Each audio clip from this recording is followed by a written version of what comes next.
Biblia también. Sí, Vamos Biblia, a lo que se conoció hoy, que también es muy importante para para el expediente y para la determinación de qué pasó en torno a la muerte de Nisman, que son el informe toxicológico, ¿no?, que se dio a conocer hoy. Exactamente, porque Mauro. hoy la fiscal Fein lo que hizo fue dar a conocer los resultados de este informe toxicológico que tanta expectativa había generado. Porque recordemos que en los últimos días se dijo, se habló y hasta se publicó muchísimas cosas respecto a esta cuestión, que el fiscal podía tener una sustancia extraña en su organismo, que esa sustancia podía ser tal o cual, incluso se llegó a especular con algunos nombres, pero hoy llegó la verdad, afortunadamente, de la mano de la presentación de este informe. Vamos a repasar en estas placas qué dice el informe toxicológico, que me parece importante que lo hagamos. Lo primero, el primer punto que destaca es que el fiscal se encontraba consciente al momento de recibir el disparo. También se sostiene que había cantidades significativas, no significativas, perdón, de alcohol en el estómago. La palabra o la referencia a lo no significativo es claramente expresado a que seguramente pudo haber tomado algo, sí, pero nada que le hiciese perder su estado de conciencia. De hecho, el primer punto, recordemos, es que estaba consciente al momento del disparo. Sigamos repasando los puntos de la pericia toxicológica. Tampoco había cantidades demasiado significativas de clonazepam, que se halló en la sangre, en la pericia toxicológica, pero también en bajas proporciones. Sí había cantidades significativas de cafeína, algo que es perfectamente comprensible en una persona que había destinado el fin de semana, como él mismo dijo, a trabajar en la presentación ante el Congreso.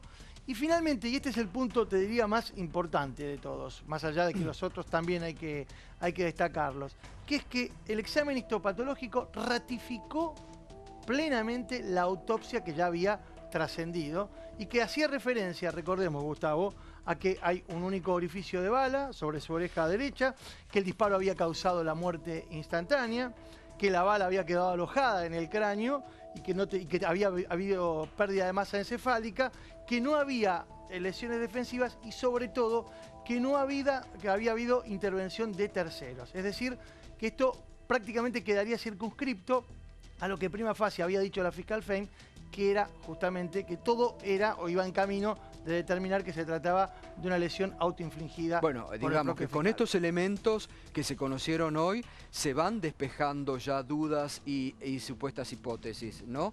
Porque digo, van, me parece, inclinando la investigación hacia la posibilidad de un suicidio y alejando la posibilidad de que haya sido un homicidio.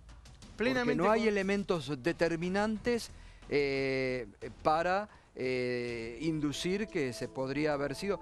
Desde el momento que dice se ratifican lo que la autopsia ha determinado, me parece que van inclinando un poco también la investigación. Por eso digo, ¿no?, que este es el punto más significativo, porque la autopsia ya había hablado previamente de esta cuestión de lo que significa una herida autoinfligida y había hecho referencia a las cuestiones ligadas al proyectil y a la forma en la que había ingresado en el cráneo del fiscal Nisman. Lo otro también es importante porque ayer lo planteábamos como una hipótesis. Gato, ¿te acordás que...? Claro, ayer con uno de los peritos justamente se daba esto, que el perito que estuvo ayer decía, es muy importante el examen toxicológico porque puede determinar si la persona estaba sometida en su voluntad con alguna sustancia que le podrían haber obligado a tomar o puesto, ¿no?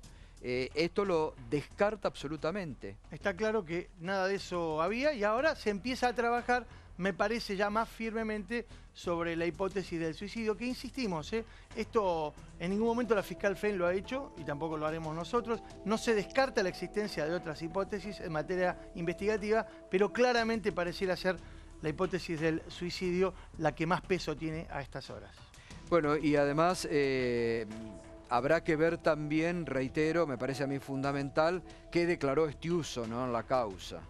Bueno, este es el otro punto. Me parece que es fundamental, ¿no? Central en materia de lo que significa la carga testimonial del proceso, porque las palabras de Estiuso, de las cuales no ha trascendido su contenido, iban a hacer referencia claramente a los vínculos últimos que Alberto Nisman pudo haber mantenido con este exagente, este agente ahora jubilado y tan importante en la historia de la Secretaría de Inteligencia del Estado.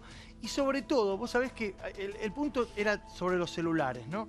Vos recordás que trascendió y se conoció la información, Estiuso tenía en su poder 277 celulares.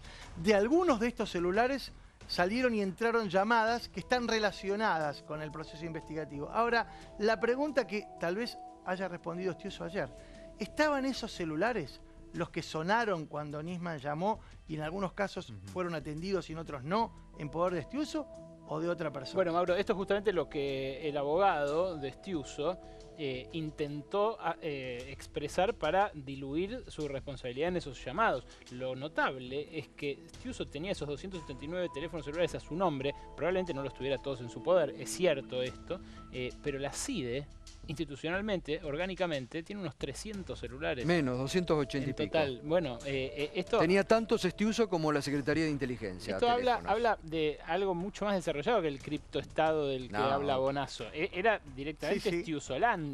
Recordemos que la semana pasada el colega Fernando Oz, aquí presente, dio una información que a lo mejor pasó desapercibida. Tal vez haya sido ayer parte de la declaración de Estiuso. Más del 30% de esos celulares no solo no estaban en poder de Estiuso, sino que, dijo Fernando Oz, estaban en poder de algunos funcionarios del gobierno nacional.